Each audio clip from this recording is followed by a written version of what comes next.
मोदी सरकारला विरोधकांनी नाही तर विद्यार्थ्यांनी झुकवलं आणि या आंदोलनाचं नेतृत्व केलं एका मराठमोळ्या तरुणाने, ज्याचं नाव आज संपूर्ण देशामध्ये चर्चेत आहे, अर्थातच अभिजित दिपके. नीट पेपर फुटीच्या मुद्द्यावर उभी राहिलेली कॉक्रोच जनता पार्टी नावाची विद्यार्थी संघटना महिनाभराच्या आंदोलनानंतर अखेर केंद्र सरकारला मोठा निर्णय घ्यायला भाग पाडते आणि शिक्षण मंत्री धर्मेंद्र प्रधान यांचा राजीनामा त्यांना द्यावा लागतोय. त्यामुळे ज्या तरुणाला कोणताही राजकीय पार्श्वभूमीचा वारसा नाहीये, त्याने हे करून दाखवल्याने पुन्हा एकदा अभिजित दिपके यांच्याबद्दल बोललं जात असताना कोण आहेत ते, त्यांचं शिक्षण नेमकं किती झालंय, अमेरिकेपर्यंतचा त्यांचा प्रवास नेमका कसा राहिलाय, शिवाय राजकीय डिजिटल रणनीतीमध्ये ते कसे आले आणि अवघ्या काही दिवसामध्ये देशातील सर्वात मोठं डिजिटल आंदोलन त्यांनी कसं उभं केलं, या सगळ्याबद्दलच आजच्या व्हिडिओमध्ये आपण बोलणार आहोत. नमस्कार, मी रामेश्वरी आणि तुम्ही पाहताय कट टू कट. 25 जुलै ही तारीख जेनझीसाठी, विद्यार्थ्यांसाठी आणि साहजिकच कॉक्रोच जनता पार्टीला पाठिंबा देणाऱ्या प्रत्येकासाठी महत्त्वाची आहे. कारण गेल्या काही दिवसांपासून देशामध्ये तरुणाईचं जे आंदोलन पेटलं होतं त्याला आज मोठं यश मिळालंय आणि अखेर केंद्रीय शिक्षण मंत्री धर्मेंद्र प्रधान यांना आपल्या शिक्षण मंत्री पदाचा राजीनामा द्यावा लागलाय. दरम्यान या सगळ्यामध्ये चर्चेत राहिलेलं नाव म्हणजे अभिजित दिपके आणि याचं कारणही तसंच आहे. कारण त्यांनी ते करून दाखवले जे 2014 नंतर देशातील विरोधी पक्षांना सुद्धा जमलेलं नव्हतं. सरकारला झुकायला भाग पाडलं ते अभिजित दिपके. एक मराठमोळा सर्वसामान्य घरातील तरुण, ते मूळचे छत्रपती संभाजीनगरचे. लहानपणापासूनच त्यांना माध्यम, समाज आणि राजकारण याची आवड होती. त्यामुळे त्यांनी पत्रकारितेचं शिक्षण घेण्याचा सुद्धा निर्णय घेतला. त्यांनी पुण्यातून पत्रकारितेची पदवी पूर्ण केली आणि पत्रकारिता शिकत असतानाच सोशल मीडिया, जनसंपर्क आणि डिजिटल माध्यमांचा समाजावर होणारा प्रभाव त्यांनी जवळून अभ्यासला. त्यानंतर पुढे डिजिटल कम्युनिकेशन हेच भविष्य असल्याचं लक्षात आल्यानंतर त्यांनी उच्च शिक्षणासाठी अमेरिकेची वाट धरली.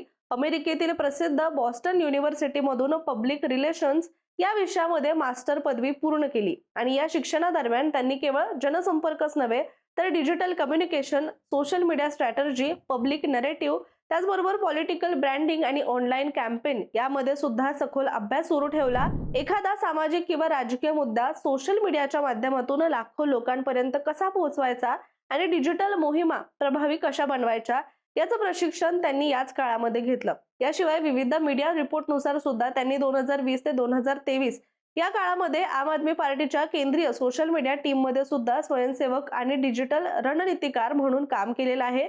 विशेष म्हणजे 2020च्या दिल्ली विधानसभा निवडणुकीमध्ये तरुण मतदारांना आकर्षित करणाऱ्या सोशल मीडिया मोहिमांमध्ये सुद्धा त्यांचा सहभाग राहिलाय. मीम्स असो, शॉर्ट व्हिडिओ असो, डिजिटल नरेटिव्ह आणि सोशल मीडिया ट्रेंड्सच्या माध्यमातून तरुणांपर्यंत पोहोचवण्याचं काम त्यांनी केलंय.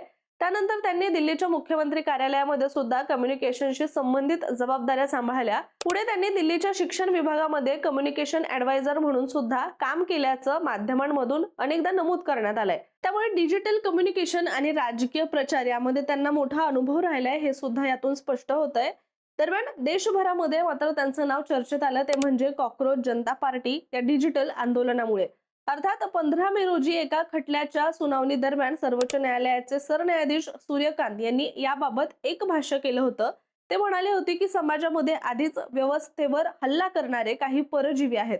तुम्हालाही त्यांच्यामध्ये सामील व्हायचं आहे का? काही तरुणांना रोजगार मिळत नाही किंवा करिअरमध्ये जागा मिळवू न शकल्याने ते कॉक्रोच सारखे म्हणजेच झुरळासारखे सगळीकडे पसरतात आणि सरन्यायाधीश सूर्यकांत यांच्या या वक्तव्यावर मोठ्या प्रमाणात टीका सुरू झाली आणि कॉक्रोच जनता पार्टीचा जन्म झाला. अभिजित दिपकेने 16 मेच्या दिवशी एक्सवर एक पोस्ट आणि गुगल फॉर्म शेअर केला. त्यानंतर 17 मे रोजी या आंदोलनाच्या अधिकृत इंस्टाग्राम पेजला देखील सुरुवात झाली. सुरुवातीला अनेकांना ही केवळ एक व्यंगनात्मक मोहीम वाटली होती, मात्र काही तासातच हजारो तरुण या मोहिमेशी जोडले गेले आणि काही दिवसातच लाखो लोकांनी या पेजला फॉलो करायला सुरुवात केली आणि हे आंदोलन देशभर चर्चेचा विषय बनलं. या आंदोलनाची सर्वात मोठी चर्चा झाली ती म्हणजे त्यांच्या सोशल मीडिया लोकप्रियतेमुळे. म्हणजे विविध मीडिया रिपोर्टनुसार अवघ्या 4 दिवसातच या इंस्टाग्राम पेजनं जवळपास 1 कोटी फॉलोअर्सचा टप्पा गाठला होता.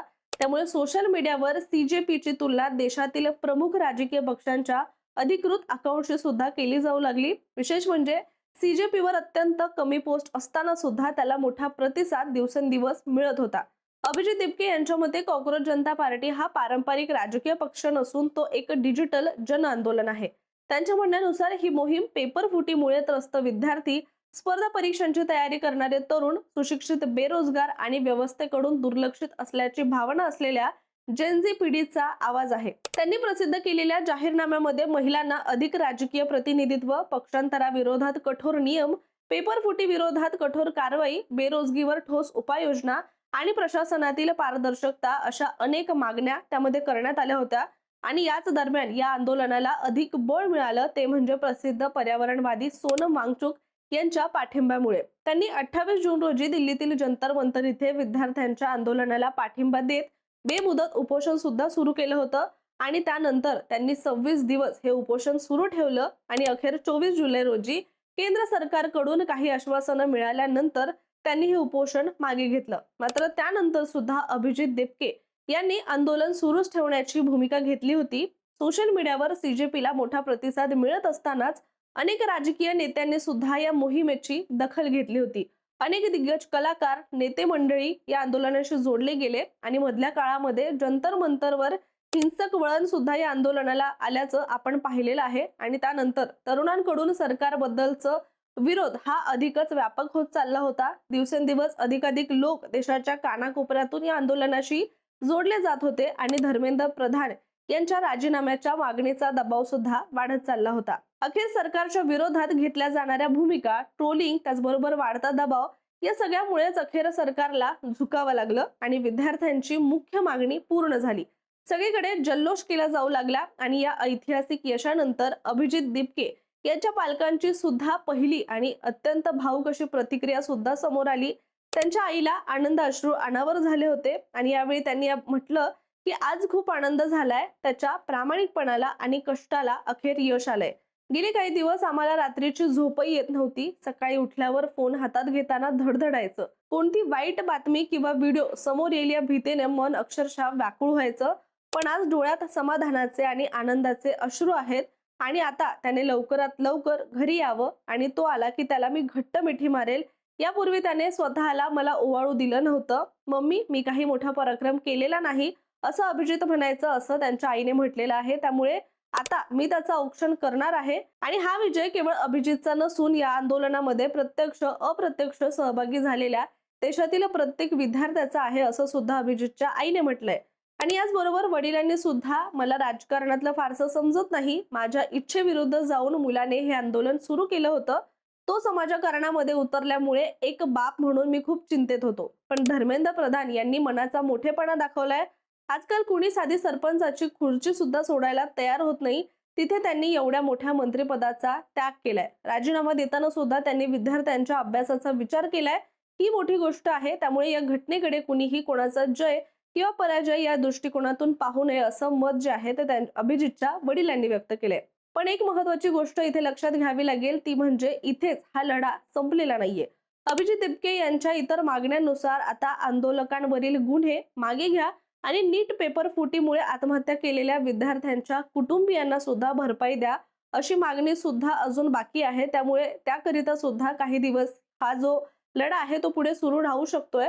त्यामुळे याबद्दल पुढे आता सरकार नेमकी काय भूमिका घेतंय हे पाहणं सगळ्यांसाठीच महत्त्वाचं ठरणार आहे. परंतु एका मराठमोळ्या पोरानं सुरू केलेली ही लढाई हे नक्कीच दाखवून देते की युवा शक्ती नेमकी काय असते, एकजूट काय असते आणि सोशल मीडियाची ताकद सुद्धा काय असते. तुमचं या सगळ्याबद्दलचं मत काय कमेंट करून नक्की सांगा आणि अशाच माहितीपूर्ण व्हिडिओसाठी सुद्धा कट टू कटला सबस्क्राईब करायला विसरू नका.